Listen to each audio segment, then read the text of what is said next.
Saya sekarang ni berada di apa orang kata di Gudun Kota Lama. Lepas habis live nanti datang ke TikTok saya, nanti kita tunjuk air kat dalam toilet saya dekat dekat dekat Kelantan ni. Saya pergi ke 3 dun tadi. Dun Panco, Dun Dun Panco.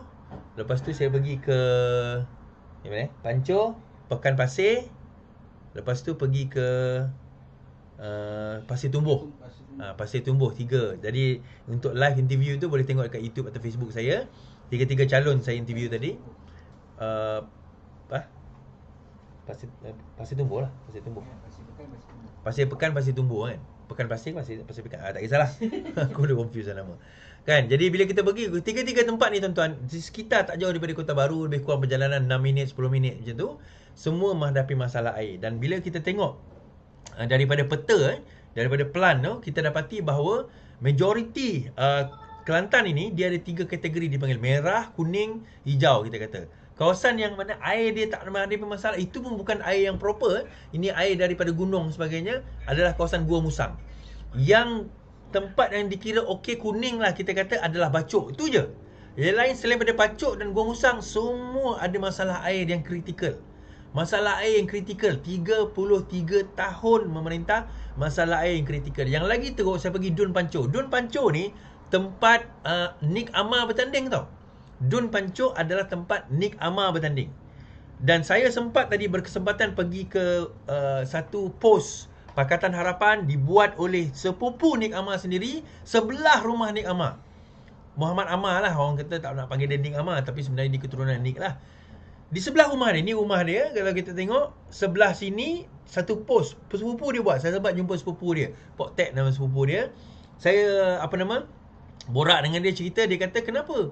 Dia kata saya masalahnya, okey, saya sepupu ni Amar, memang sepupu betul-betul, tapi saya nak ubah kali ni. Dia kata kalau siapa-siapa pergi rumah Simpang 4, ada sekolah ni Amar situ, sebelah ada satu lagi sekolah dia, dekat rumah tu, dekat depan tu dia buat pos dekat simpang tu. Saya nak ubah kali ni, dia kata. Sebab apa? Tak tahan dah bang. 2 tahun bayar air AKSB, air pipe yang proper AKSB tu. 2 tahun dia kata bayar, tapi bayar setakat bayar kosong je. Air pun tak dapat, dia kata. Terpaksa dia cabut pipe tu, dia punya meter tu, dan akhirnya dia terpaksa boring. Boring tu maksudnya dia tebuk air daripada dalam tanah, gali keluar, masuk. Hotel ni pun sama. Kita tahu air tu air boring tuan-tuan. Apabila, bukan boring B-O-R-I-N-G, B-O-A-R-I-N-G. Boring tu maksudnya dia kena tebuk. Dia kena cucuk, tebuk dari dalam tanah, keluarkan air, lepas tu proses. Even itu pun, dia ada masalah apa tuan-tuan? Masalah dia adalah masalah daripada segi bau. Even kulit saya pun mula-mula rasa gatal juga sebenarnya, bagi yang tak biasa lah kan. Sebab dia high in iron dan magnesium. Ni bukan saya cakap, saya baca laporan. Tadi saya ada laporan. Mana laporan? Dalam kereta pula.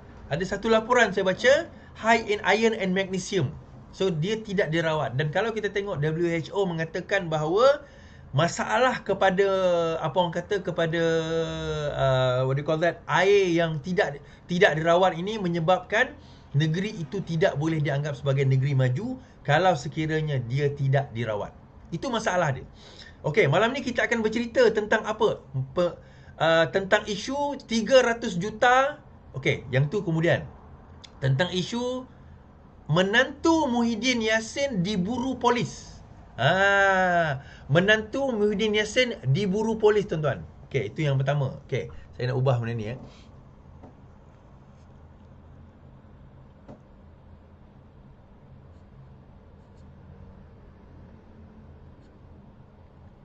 Menantu Muhyiddin Yassin diburu polis. Dan apa orang kata, terima kasih Jason. Dan sekarang ini SPRM mencari mereka atas satu skandal baru lagi, yang hari itu skandalnya berkaitan dengan perkara lain. Yang ini tentang skandal perkara lain.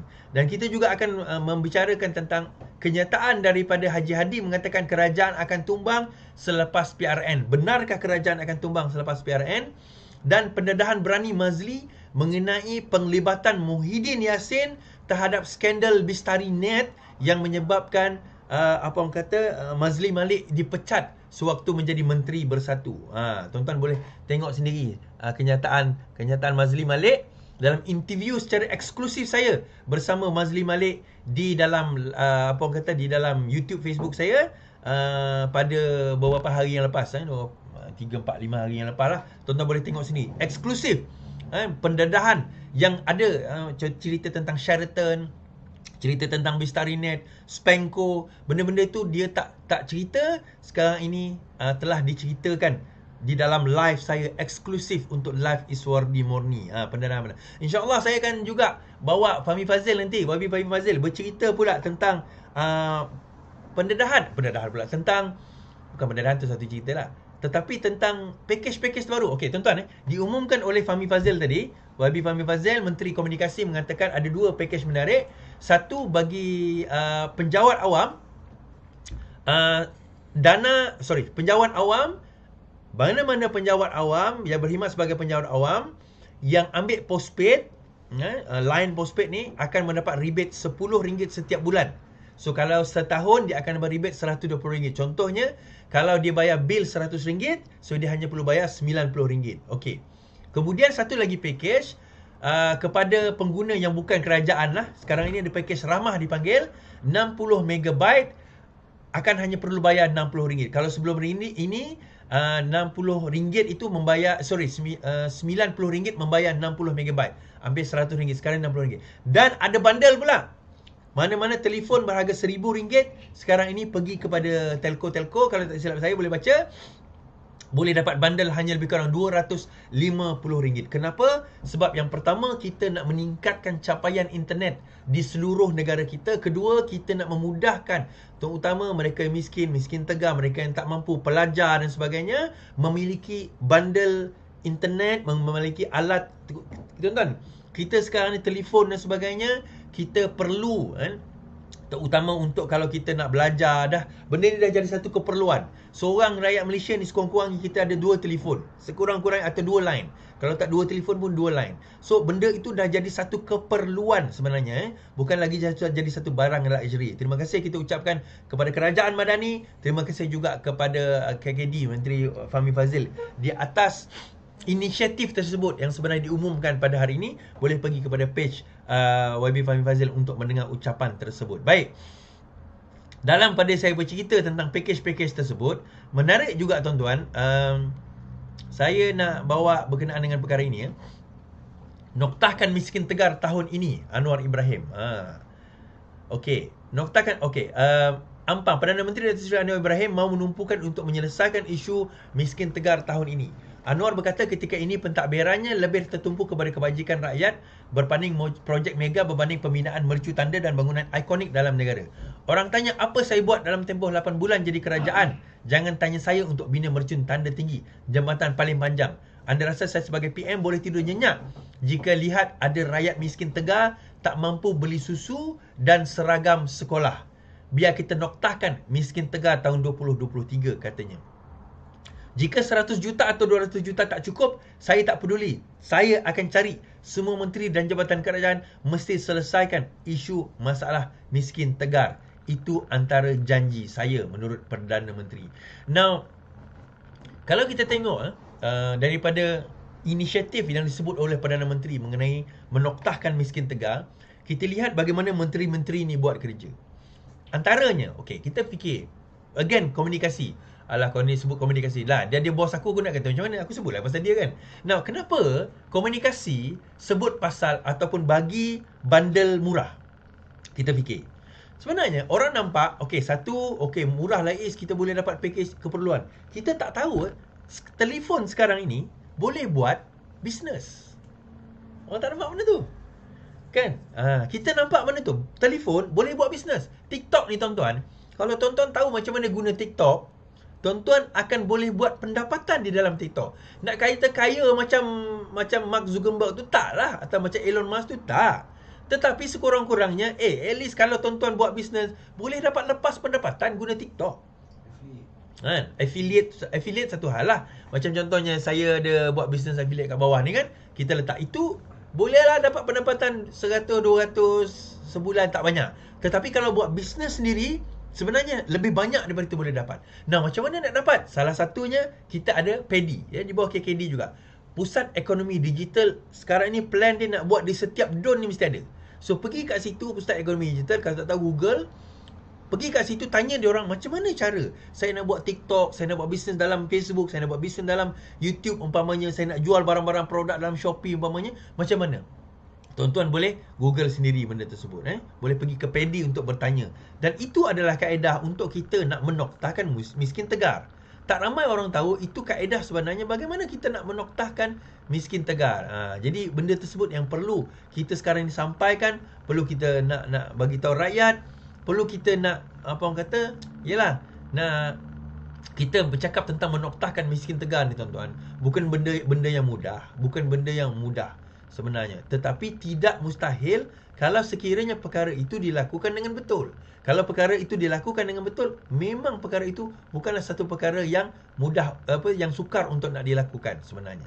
Baik, saya nak beralih kepada satu cerita, iaitu, terima kasih, kenapa Sanusi tak muncul berceramah? Kerana katanya, sebab apa? Sebab apa Sanusi tak muncul dalam ceramah-ceramah yang terkini? Kalau perasan, sepatutnya Sanusi sepatutnya muncul. Tapi sebelum kita cerita benda tu, tadi saya lalu dekat kawasan Kota Baru jugalah. Kawasan Kota Baru kan. Tengah-tengah saya lalu, tiba-tiba saya nampak ada satu gambar orang jual ayam proses. Mula-mula kita nampak RM7 lebih kan. RM7 lebih. Lepas tu kat depan, saya jalan kat depan sikit, saya nampak RM6, RM6.30. RM6.30. Oi, tuan-tuan, saya terus buat hashtag. Hashtag, tuan-tuan, boleh tak kita buat hashtag murah dah ni? Boleh tak kita buat hashtag, tuan-tuan, murah dah ni? RM6.30 ni kat Kelantan, tuan-tuan. Ini kat Kelantan ni. Kan? Walaupun tak malu ke kata nak mahal sekarang? Murah dah ni. Itu baru cerita ayam, belum cerita barang-barang lain lagi. Baik. Ini kita nak bawa cerita. Sebelum tu, okey, hashtag, tuan-tuan, murah dah ni. Baik, baru-baru ini, semalam sepatutnya ada satu ceramah oleh Sanusi. Sanusi sepatutnya mengadakan satu ceramah. Tiba-tiba orang dah tunggu, ramai lah katanya, ramai lah kan. Ramai dah tunggu, Sanusi tak tiba-tiba, tak muncul-muncul. Yang pertama ni tuan-tuan, macam saya kata dalam live saya beberapa kali lah kan, scammer ni ramai dalam PAS ni tuan-tuan. Scammer ni ramai dalam PAS. So, kena scam. Dia orang tak muncul-muncul. Kemudian keluar kenyataan, oh sebenarnya kita Sanusi tak muncul kerana faktor keselamatan. Kemudian polis kata, kalau sekiranya risaukan keselamatan, kita memberi jaminan tidak ada masalah keselamatan sebenarnya. Dan tiba-tiba keluar satu kenyataan lain pula. Oh, bukan keselamatan. Dia kata Sanusi tak muncul berceramah kerana perlu berehat. Menteri Besar Sementara Kedah kelihatan cuba mengendurkan kabar-kabar angin yang mengaitkan dia dengan isu ancaman keselamatan seperti diumumkan salah seorang ahli PAS malam tadi. Menurut Sanusi, sehari ini dia perlu memenuhi pelbagai jadual yang ketat termasuk melakukan perjalanan ke Kedah ke Kuala Lumpur. Kerana itu katanya menunjukkan dia tidak dapat hadir dalam program yang sudah disusun terlebih awal. Saya perlu hadir mesyuarat PAS dan beberapa mesyuarat lain di Kuala Lumpur. Saya pergi dengan kereta dan balik sampai lewat. Sudah tentu tidak hadir program yang sepatutnya dia jadualkan hadir. Mana boleh, kena rehat lah, katanya seperti dipetik Sinar Harian. Nah, poinnya tuan-tuan, dia kata tak mana boleh, rehat lah. Poinnya, itu bukan meeting. Itu ceramah yang orang dah tunggu. So, takkanlah dia tak tahu ceramah tu dah ada ramai orang, tiba-tiba dia tak datang. Dan kita tahu, menteri besar ni, walaupun dia sementara, dia ada driver. Dia ada driver. Macam lain lah macam saya ni. Saya drive sendiri. Driver saya yang seorang tu tak, apa orang kata, dah dah berusia. Yang kat belakang saya tu, dia tak boleh drive. Tak lesen. Tak boleh lesen kan. Tak tahu dia ada lesen ke tidak kan. Dia boleh lah drive kan. Mungkin tak ada lesen kot, tak tahulah. Tapi poinnya, tak kisahlah. Dia ada driver, okey saya. Tapi katakanlah dia betul-betul nak rehat, betul-betul nak rehat. Janganlah scam orang. Bagi tahulah, oh malam ini Sanusi tak boleh datang. Awal lah dia bagi tahu. Kan dia ada perancangan. Kan dia tak merancang dengan betul. Hakikat sebenarnya tuan-tuan, kenapa? Ni saya nak cerita. Kenapa Sanusi tidak datang dalam apa orang kata, dalam ceramah-ceramah PAS? Bukan sebab ancaman keselamatan, bukan sebab dia nak rehat, tetapi dia sudah mendapat amaran daripada pimpinan PAS supaya tidak lagi mengeluarkan kata-kata yang sepatutnya. Yang tidak sepatutnya. Bukan sepatutnya. Yang tidak sepatutnya. Sebab sekarang ini damaging kepada PAS. Isu dia kan? Apa yang Sanusi bawa sekarang ini damaging kepada PAS. semakin menyebabkan PAS tidak boleh diterima oleh ramai rakyat. Saya bagi contoh tuan-tuan. Apa kenyataan dia baru-baru ini berkenaan dengan Vincent Tan, berkenaan dengan Kerajaan Negeri Selangor. Vincent Tan telah mengeluarkan saman bernilai 200 juta. Vincent Tan tuntut Sanusi minta maaf, bayar 200 juta. Pengasas Kumpulan Berjaya Vincent Tan telah mengeluarkan surat tuntutan kepada Menteri Besar menuntut permohonan maaf secara terbuka dan membayar pampasan 200 juta. Ini adalah berhubung dakwaan Sanusi mengenai projek pembersihan Sungai Kelang. Dalam surat yang dikeluarkan melalui firma guaman Pierre Chua and Associate, Peguam Tan menegaskan bahawa dakwaan Sanusi adalah jelas palsu, tidak benar, tidak wajar, tidak berasas dan berniat jahat terhadap anak guam kami. Mereka juga menuntut Sanusi menarik balik tuntutannya dan membuat aku janji bertulis untuk berhenti mengulangi dakwaan. Sanusi itu surat itu memberi Sanusi sehingga esok. Sehingga esok, maksudnya hari ni 8 bulan Ogos ni. Untuk bersetuju dengan tuntutan mereka. Sekiranya gagal, firma guaman berkata mereka menerima arahan Tan untuk meneruskan tindakan undang-undang terhadap Sanusi. Syarikat guaman memberikan amaran bahawa Sanusi boleh dikenakan tindakan di bawah Seksyen 499 Kanun Keseksaan kerana fitnah jenayah yang boleh dihukum penjara sehingga 2 tahun atau denda atau kedua-duanya sekali. Dalam masa yang sama, Sanusi kata nak heret Saifuddin ke mahkamah kerana fitnah. Menteri Besar Sanusi menafikan memfailkan saman fitnah terhadap Menteri Dalam Negeri Saifuddin berhubung kenyataan yang mengaitkannya dengan Nadir Bumi. Ini pun satu lagi yang menyebabkan dia sekarang ini tak turun berceramah lah. Semalam lah, yang akan datang kita tak tahulah kan. Peguam PAS memfailkan writ saman berkenaan di Alostar 3 Ogos lalu menuntut dia membayar ganti rugi. Saman sivil berkenaan berhubung kenyataan Saifuddin dibuat 2 kali sebelum ini. Pertama dalam sidang 14 Julai dan 15 Julai. Kenyataan yang keluar itu mengulas mengenai isu peruntukan untuk Maris, manakala kenyataan 15 Julai dakwaan kecurian REE. Now, dalam isu REE ni, Sanusi kata, okey, Sanusi didakwa bahawa ada satu gambar dia tersebar, dia ada di dalam tempat, dia katakan dia tak tahu. Dia kata saya tak tahu, saya tak kenal siapa nama Soilofat, siapa nama Lo Soifat, kata apa, tak ingatlah nama orang tu. Dia kata saya tak kenal. Kemudian dalam ceramah lain dia kata, oh saya tahu. Kemudian dalam ceramah saya, ya saya pernah jumpa. Tiba-tiba ada satu gambar terdedah, dia tengah tengok tapak REE dan nak bawa lori tu, empat pos kena keluar tuan-tuan, 4 laluan dia kena keluar, lori tersebut kena keluar.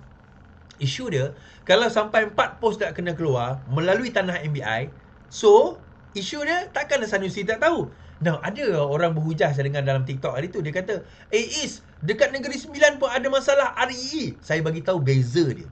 Bezanya adalah di Kedah, MBI REE itu diambil di dalam tanah, di dalam tanah kawasan di mana dimiliki oleh Menteri Besar Incorporated. Anak syarikat yang ditubuhkan, ada wakil MBI di dalam syarikat tersebut dan Cina daripada China tersebut. Di Negeri Sembilan, REE memang dicuri. Kalau Google jumpa, bezanya dia dicuri oleh individu. Tak ada kena-mena dengan kerajaan negeri. Itu beza dia. Dicuri juga. Ada yang kata, dekat Negeri Sembilan pun kena curi lah. Kita bukan cerita masalah curi. Kita cerita masalah siapa curi. Pencurian tersebut melibatkan di negeri Kedah, melibatkan apa orang kata kerajaan, anak syarikat kerajaan negeri sendiri. Di Negeri Sembilan tak ada. Kalau ada, buktikan. Kecurian memang berlaku. Kan kita kata REE ini bukan setakat kat Kedah dengan Negeri Sembilan. Banyak negeri lain yang ada REE juga. Ada beberapa negeri yang ada REE. Now, hujah-hujah tersebut sebenarnya yang kita kena faham dan kita kena tahu, bahawa itu membawa kepada satu persoalan yang sangat besar, iaitu kenapa Sanusi tidak ada dalam ceramah. Kenapa Sanusi tidak ada dalam ceramah-ceramah tersebut? Sebab yang paling utama bagi saya lah, yang menyebabkan beliau tidak hadir beberapa hari lepas, dia telah mendapat amaran daripada pimpinan PAS itu sendiri. Amaran daripada pimpinan PAS menyatakan bahawa Sanusi tidak lagi keluar untuk berceramah. Kalaupun keluar untuk berceramah, tidak bolehlah mengemukakan perkara-perkara ataupun kenyataan-kenyataan yang Yang sebagaimana disebutkan sebelum ini. Dan Sanusi tidak bersetuju dengan perkara tersebut. Tidak bersetuju dengan perkara tersebut setelah mesyuarat. Tidak bersetuju, menyebabkan orang kata apa, berlaku perselisihan. Dan akhirnya Sanusi kata abandon, pergi mampus lah, dia kata kan, lantak lah, aku tak nak pergi. Dan sebab apa? Sekarang ini Sanusi dah jadi loose cannon dan liability kepada PAS itu sendiri, ya. Dah jadi liability kepada PAS itu sendiri. Baik. Antara lain ni saya nak cerita lah, mahkamah keluar injangsi pula ni. Injangsi apa? Injangsi supaya Sanusi ni beberapa hari lepas lah keluarkan sebarang kenyataan terhadap Datuk Seri Anwar Ibrahim dalam ceramah beliau. Mahkamah Anwar peroleh injangsi sementara halang Sanusi keluar kenyataan fitnah. Kuala Lumpur, Perdana Menteri Anwar Ibrahim memperoleh perintah injangsi sementara daripada Mahkamah Tinggi bagi menghalang Menteri Sanusi daripada mengeluarkan kenyataan yang memfitnah di media sosial, laman web dan mana-mana platform lain. Dah kena. Okey. Injunction tersebut adalah satu arahan sementara yang menghalang beliau daripada mengeluarkan sebarang kenyataan. Baik. Sementara itu, ini sebelum saya cerita tentang Hadi, dia kata bahawa kerajaan akan tumbang selepas PRN ini. Saya nak bawa satu, saya ingat hari itu saya ada bawa satu cerita tentang skandal.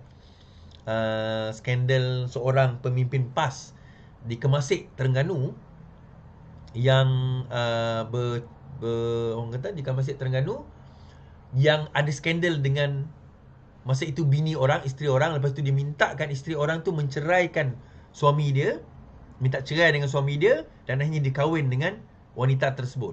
Hari ini apa yang berlaku adalah calon PAS tersebut telah disiasat oleh polis di bawah 4, saya baca.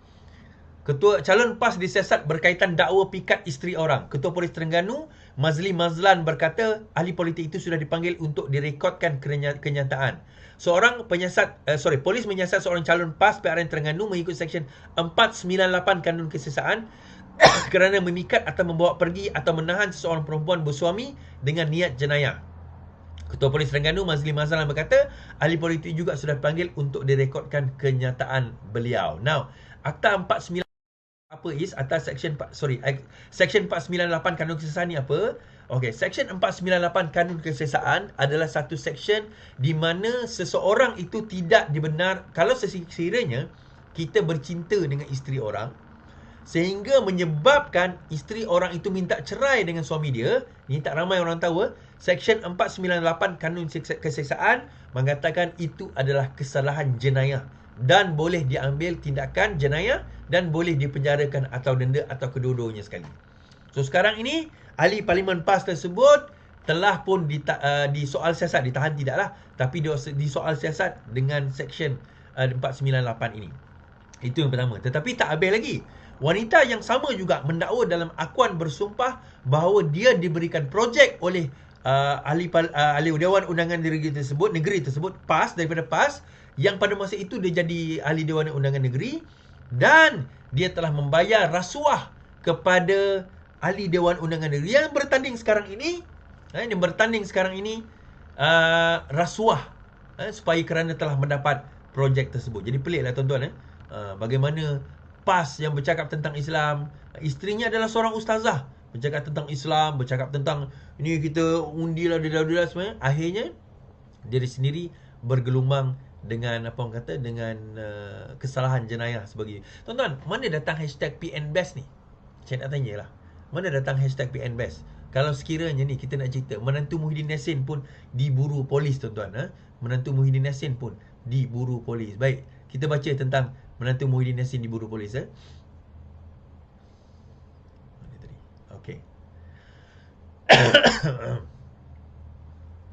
Kita baca. Baik. SPRM, bukan polis Pak, SPRM buru 2 individu termasuk menantu Muhyiddin Yassin. Suruhanjaya Pencegahan Rasuah SPRM sedang mengesan 2 lelaki termasuk Muhammad Adlan Berhan yang juga merupakan menantu kepada pengurusi Perikatan Nasional Muhyiddin Yassin. Dan dia juga adalah ahli Bersatu, tuan-tuan. Jangan tak tahu. Ini berbagi membantu siasatan isu rasuah dan penyelewengan berhubung projek berkaitan pendaftaran, pengambilan serta penyimpanan biometrik pekerja asing di sebuah kementerian, iaitu KDN. Sebab ni kerja agensi ini semua bawah KDN. Pelbagai usaha telah dilakukan oleh SPRM termasuk berhubung terus dengan kedua-dua penama dan peguam masing-masing, namun mereka masih gagal menghadirkan diri ke pejabat SPRM. Selain Adlan, SPRM juga mengesan Mansur Saad, 69 tahun. Hasil semakan SPRM dan Jabatan Immigration, kedua-dua penama berkenaan telah meninggalkan Malaysia pada 17 dan 21 Mei serta tiada rekod masuk kembali ke negara ini, katanya kata Suruhanjaya Anti Rasuah itu. Sehubungan itu, orang ramai atau mengenali individu mempunyai maklumat diminta menghubungi penyiasat SPRM. Bekas Perdana Menteri pada Februari lalu menafikan sebarang pelibatan dalam pemberian kontrak yang didakwa ada kaitan dengan menantunya Adlan. Ini selepas SPRM dilaporkan sedang menyiasat penganugerahan kontrak itu atas alasan kemungkinan salah guna kuasa dalam sistem immigration bersepadu nasional. Saya sebagai Perdana Menteri pada masa itu sama sekali tidak terlibat dalam proses penganugerahan kontrak kepada NISA kepada Iris Corporation. Kemudian juga Presiden Besar itu berkata tiada ahli keluarganya mempunyai hubungan dengan Iris Corporation. Pada 2020, Pentadbiran Muhyiddin mengumumkan NISA sebagai sistem lebih baik bagi menangani kelemahan sistem immigration Malaysia. Ia kemudian dilancarkan pada tahun 2021 oleh Hamzah Zainuddin. Dan kita kena ingat tuan-tuan, Menteri KDN tahun 2020 Muhyiddin Yassin. Kemudian Menteri KDN tahun 2021, 2020 lah. Menteri KDN tahun 2018 hingga 2020 adalah Muhyiddin Yassin. Setelah itu Menteri KDN-nya adalah Hamzah Zainuddin. Kedua-duanya daripada bersatu. Setelah itu Muhyiddin Yassin menjadi Perdana Menteri. Dia ada satu lagi watak yang sekarang ini belum lagi ditonjolkan, iaitu anak Muhyiddin Yassin. Fakri Yassin, Fakri Muhyiddin nama dia. Kalau tak Fakri kot nama dia. Anak Muhyiddin Yassin ni satu lagi watak yang belum muncul tuan-tuan. Tidak lama lagi juga watak ini akan muncul. Kita kena nampak dan kena lihat, tidak lama lagi watak ini akan muncul dalam dalam dalam keadaan kita ada sekarang ni lah. InsyaAllah akan muncul. Baik. Tak apa, itu kita biar SPRM lakukan siasatan kepada beliau. Baik. Saya nak bawa satu kenyataan daripada Hadi Awang. Ni tuan-tuan tengok sendiri. Satu kenyataan daripada Hadi Awang. Dan kenyataan ini tuan-tuan dengar dan tuan-tuan nilai. Baik, kita dengar. InsyaAllah kita menang sepenuhnya di Kedah, Kelantan dan Terengganu. InsyaAllah. Kita mau menang juga di Pulau Pinang, Selangor dan Negeri Sembilan.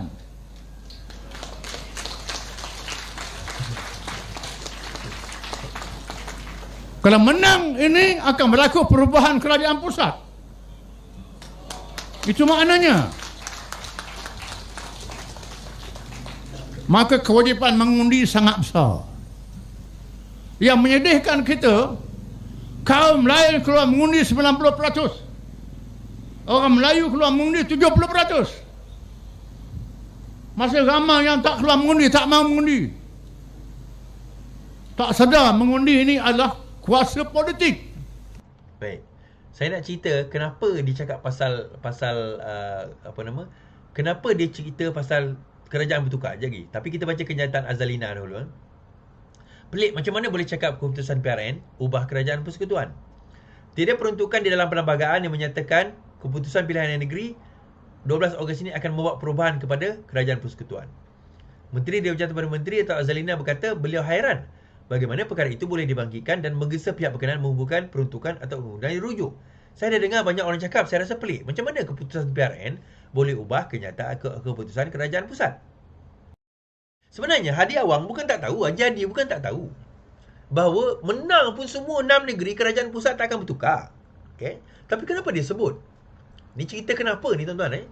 Yang pertama sebenarnya, dia tahu bahawa grassroots on the ground jangan kata tak payah sebut Pulau Pinang, tak payah sebut Selangor, tak payah sebut Negeri Sembilan. 3 negeri ni mereka ruyuk. Kita cerita Kedah dengan Terengganu, serta saya sekarang ini berada di Kelantan. Saya berada di Kelantan. Daripada keadaan yang kita tengok sekarang ini, berkemungkinan Kelantan pun ada masalah tuan-tuan. Kelantan pun ada masalah untuk PAS, bukan untuk kita, untuk PAS. Kelantan pun ada masalah. Ini gambar saya tadi di PMX. Di program PMX tadi. Ni dekat Kota Lama. Penuh tuan-tuan. Ni Dun Kota Lama ni. Ni PMX datang. Penuh kita kata. PMX datang tadi. Di Dun Kota Lama, itu yang kat depan ni, yang kat belakang saya ada lagi. Yang tak boleh nak masuk tadi tu. Walaupun hari hujan, tetap ramai yang ada dekat situ. Kan? Now, isu yang melanda sekarang ni adalah kenapa Hadi bercakap sedemikian. Dia tahu daripada segi jumlah pengundi yang akan balik di Kelantan, Terengganu dan Kedah ni tak ramai. Disebabkan oleh pilihan raya negeri ni biasanya bukan pilihan raya umum. So jumlah pengundi yang rendah. Kalau jumlah pengundi yang rendah, sebenarnya advantage kepada pembangkang di negeri itulah kan. Pembangkang negeri itu iaitu Pakatan Harapan dan Barisan Nasional. Itu yang pertama. Yang kedua tuan-tuan, sekarang ini rakyat negeri Kelantan itu sendiri, macam saya kata, Pok Teh, sepupu Nik Amar sendiri telah membuat satu post, telah buat post setiganya, bukan posting, satu pondok, Pakatan Harapan punya pondok di sebelah rumah Nik Amar. Dia sendiri yang buat. Dia kata kita dah tak tahan, tak larat dah tuan-tuan. Dia kata kat negeri Kelantan ni kami dah tak larat dah. Panco ni Dun Timbalan Menteri Besar Kelantan. Tadi saya pergi Pekan Pasir, Menteri Besar Kelantan bertanding, kedua-duanya masalah air. Ni kita nak cerita, kedua-duanya ada masalah air yang teruk.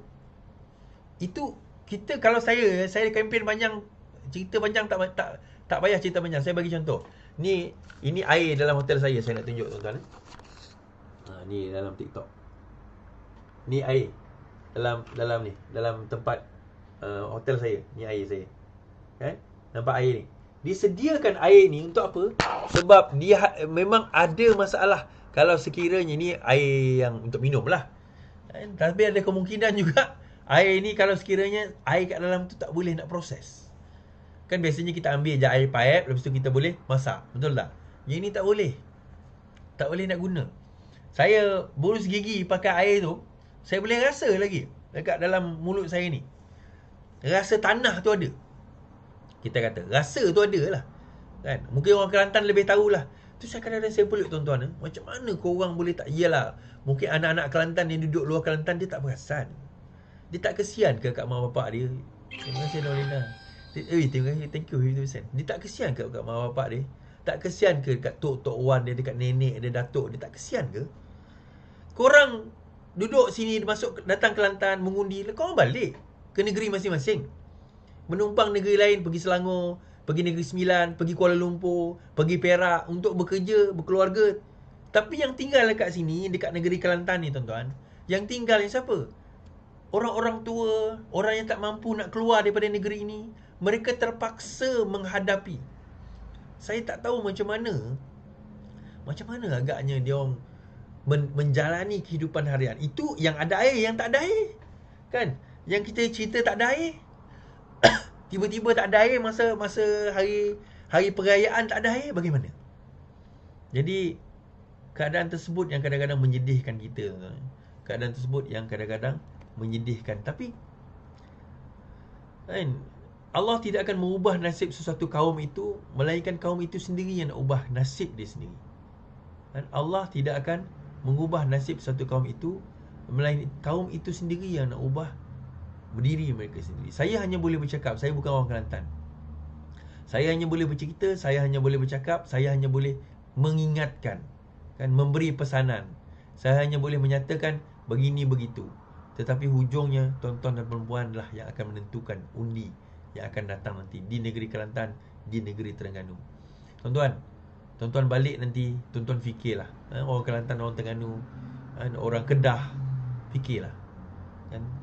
Kita ni tuan-tuan, pilihan raya ni bukan untuk memilih agama. Kita pilihan raya ni, kita nak memilih siapa yang akan menentukan nasib anak, isteri, keluarga, mak, ayah, adik, beradik, sepupu, sepapak kita, diri kita dalam 5 tahun, 10 tahun yang akan datang. Saya percaya tuan-tuan, kalau sekiranya kita ubah kerajaan negeri Kelantan, Terengganu, Kedah, insya-Allah 5 tahun pertama, saya yakin Perdana Menteri Malaysia PMX, komitmen dia akan ubah, akan tukar, akan pastikan bahawa air Kelantan akan berubah. Itu yang paling utama. Baik, sekian saja daripada saya tuan-tuan. InsyaAllah kita jumpa lagi. Teruskan live bersama dengan saya. Esok saya ada 3 tempat Don siang saya akan buat live. Teruskan bersama saya. Terima kasih yang support, terima kasih yang bagi gift. Thank you very much. Pukul 1, penat tak penat, kerja kena jalan. Kita kena lakukan tugas dan tanggungjawab kita. Lakukan tugas dan tanggungjawab kita. Ini kewajipan saya sebagai orang Islam, sebagai orang Melayu, sebagai rakyat Malaysia. Kewajipan saya turun, membantu, mengubah negara kepada yang lebih baik. Sebelum ini saya dah ubah federal. Alhamdulillah, kami berjaya mengubah federal ke arah yang lebih baik. Sekarang ini tuan-tuan, saya dah tunjuk ayam di Kelantan pun lagi murah lah daripada ayam di KL. Dah murah dah tuan-tuan. Murah dah ni. Hashtag murah dah ni. Sekian daripada saya. Kita jumpa lagi. Yang penting, lawan. Tetap lawan.